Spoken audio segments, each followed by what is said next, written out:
Here's a little snippet of Cannonball Rag in a way that I would typically play it.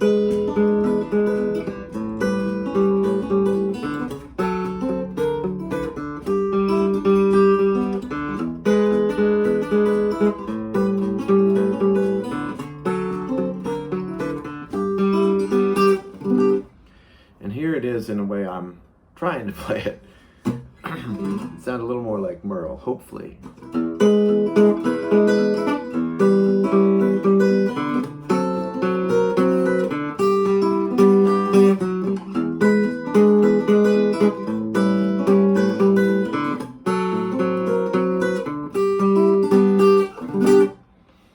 And the difference there is that that second one, I'm putting a little arm into it. I'm not letting all of the power of the down stroke with the thumb come just from that thumb joint there. There's some arm behind it. It's subtle, and it's just like a little bit of a shift, but it's a thing I've noticed when I'm studying videos of Merle Travis, or especially folks that really can play that style, like Eddie Pennington or Tom Bresh.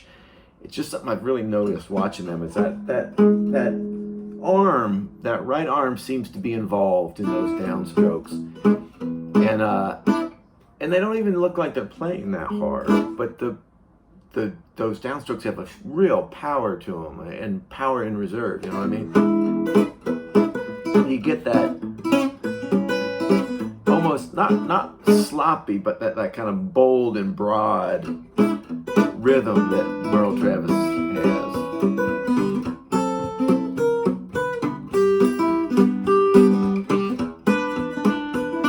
So when you want to, like Merle does, you want to catch a couple strings with each stroke. But I'm just doing it with my thumb.